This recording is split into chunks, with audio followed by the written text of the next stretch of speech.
ब्रह्मा जी का दिन जब प्रातः काल होता है तो जैसे एक दुकानदार अपनी दुकान फैलाना शुरू कर देता है, ऐसे ही त्रिगुण अहंकार के द्वारा इस सृष्टि की रचना होती है। सतोगुण जनित, रजोगुण जनित, तमोगुण जनित, तीनों प्रकार की प्रकृति के अलग अलग स्वभाव, अलग अलग प्रभाव, पर आत्मस्वरूप एक है। ये प्रकृति का प्रभाव है। पंचभूत, मन, बुद्धि, अहंकार, ये अष्टधा अपरा प्रकृति है और जीव भगवान सच्चिदानंद श्री हरि का अंश है, भगवत स्वरूप है।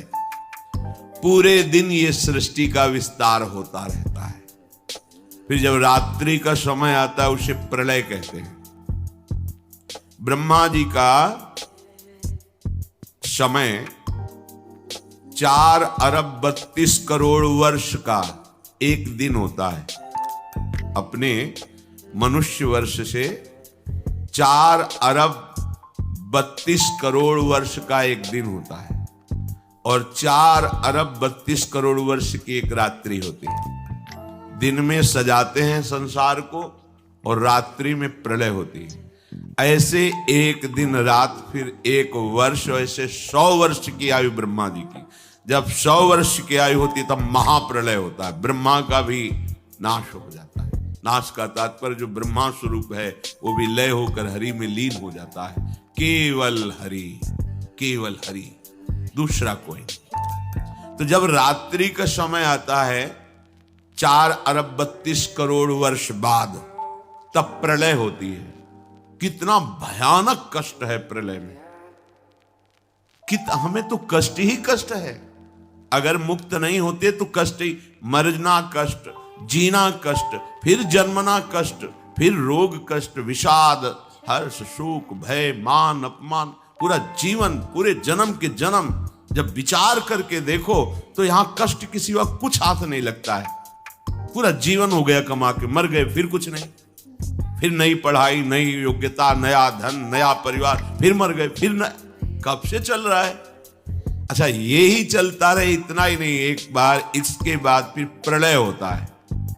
प्रलय में कैसी भयावह स्थिति होती, भय ही भय है। इसलिए भगवत प्राप्ति अनिवार्य है, अनिवार्य, अत्यंत अनिवार्य है। जिस समय शाम होती ब्रह्मा जी की, प्रलय शुरू होता है। धातु पप्लो आसन्ने व्यक्तम द्रव्य गुणात्मकम अनादि निधनः कालो हव्यक्तायापकर्षति शतवर्षा हृणावृष्टिर् भविष्यत्युल्बणा भुवि तत्कालोपचितोष्णार्को लोकास्त्रीन् प्रतिपिष्यति। जिस समय प्रलय का समय आता है तो ये पूरी सृष्टि मूल की तरफ खिंचने लगती है, भगवान की शक्ति से समेटने लगती है। उस समय 100 वर्ष तक एक बूंद पानी नहीं बरसता। 100 वर्ष तक सूखा पड़ता है। शतवर्षा अनावृष्टि, 100 वर्ष तक एक बूंद पानी नहीं, तो पृथ्वी का सारा पानी सूख जाता है। पीने के लिए पानी नहीं, अन्न के लिए कहीं दाना भी नहीं दिखाई देता, कुछ भी नहीं रह जाता। 100 वर्ष वर्षा ही नहीं होती, इतना अकाल सूखा कि इतने में ही सब जीव जंतु, मनुष्य शरीरधारी बहुत मर जाते हैं। 100 वर्ष भयंकर सूखा, गर्म वायु तपती हुई, बचना मुश्किल है। उसी के घर्षण से दावानल, बड़े बड़े वनों में आग लग जाती है। पानी बूंद नहीं, न तालाब में, न कुआं में, न सरोवर में, न सरिता में, सब उष्ण ताप से सूख जाता है। बिना पानी के, बिना अन्न के तड़प तड़प करके जीव मरते हैं। आगे प्रलय कालीन सूर्य का तेज उदय होता है। 100 वर्ष सूखा के बाद सूर्य से तीनों लोकों में अग्नि की वर्षा होने लगती है। जैसे ओले देखते हो, कोई बनाता थोड़ी, कि किसी फैक्ट्री में नाप के काटे जाते हो, झर झर झर झर झर झर ढेर लग जाते, ऐसे अग्नि बरसती है। और नीचे से भगवान शंकरषण की फुंकार से, ज्वालामुखी देखा है? किसने कोयला रखा वहां, पेट्रोल रखा, कैसी देखा है ज्वालामुखी?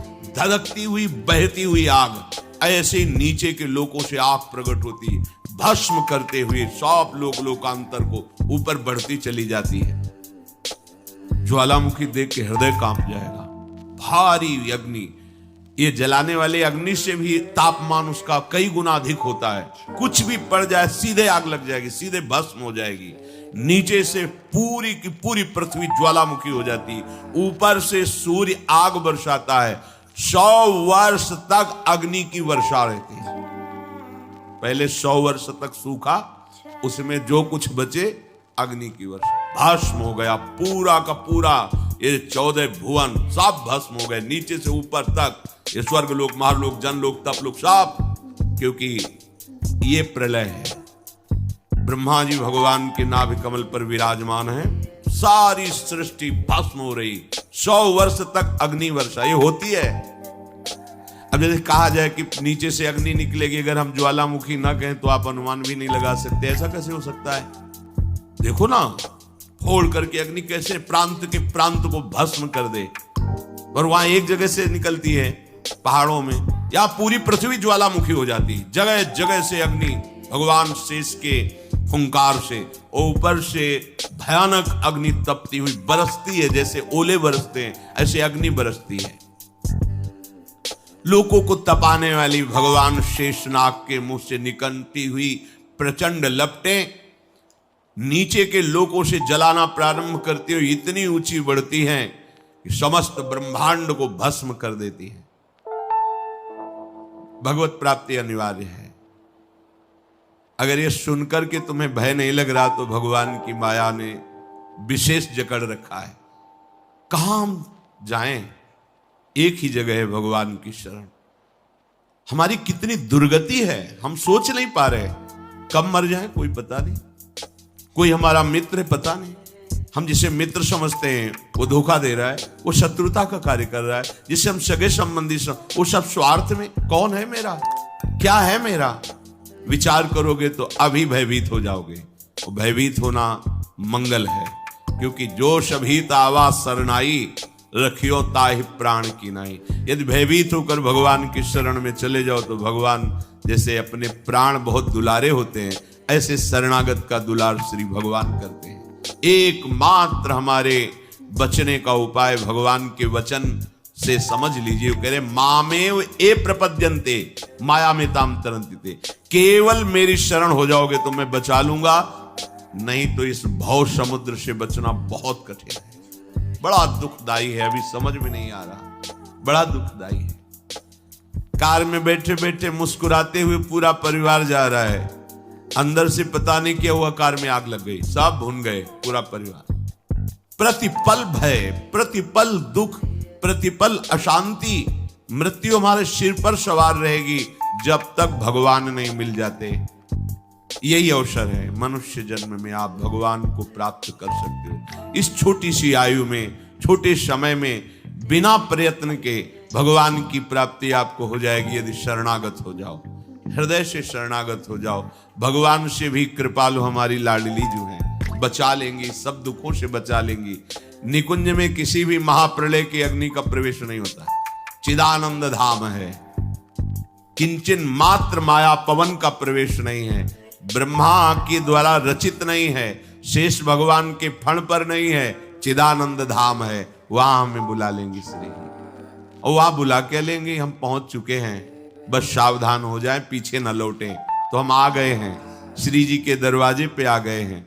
और जो इस द्वार पे पड़ रहता है वो फिर निहाल हो जाता है। महारानी जी के द्वार पे आ गए। घर पे इसलिए नहीं कह रहे अंदर कि अभी नेत्र खुले नहीं है तो तुम देख नहीं पा रहे हो, कहोगे कहां श्री जी हैं। तो अभी दरवाजे पे आ गए, इतना विश्वास कर लो और निरंतर रसिकों की आज्ञा में रहो। एक कदम भी आज्ञा के विमुख न रखो तो बिना किसी प्रयास के तुम्हें श्री जी की प्राप्ति हो जाएगी, पक्का मान लो। बिना प्रयास के, बस तुम्हारे अंदर एक धारणा बन जानी चाहिए अब आज्ञा के बिना हमारा कदम नहीं बढ़ेगा। अब जो ही कहें करें हम सोई, बस इसके परिणाम स्वरूप लाडली जी आपको कृपा करके अपने निकुंज में बुला लेंगी, जहां माया का प्रवेश ही नहीं है। ये सब मायाकृत सृष्टि का प्रलय होता है। बोलो 100 वर्ष तक हाहाकार मच गया, नीचे से अग्नि ऊपर से अग्नि, और 100 वर्ष पानी नहीं गिरा तो सब सूखा। अब कौन बचा? सब भस्म हो गया। अकाल में ही 100 वर्ष में सब स्वाहा हो गए। जो कुछ बचे वो अग्नि की वर्षा से नष्ट हो गए। शांवर्तको मेघ गणो वर्षति श्मशतम समाहा धाराभिर्हस्ति हस्ताभिर लीयते सलिले विराट।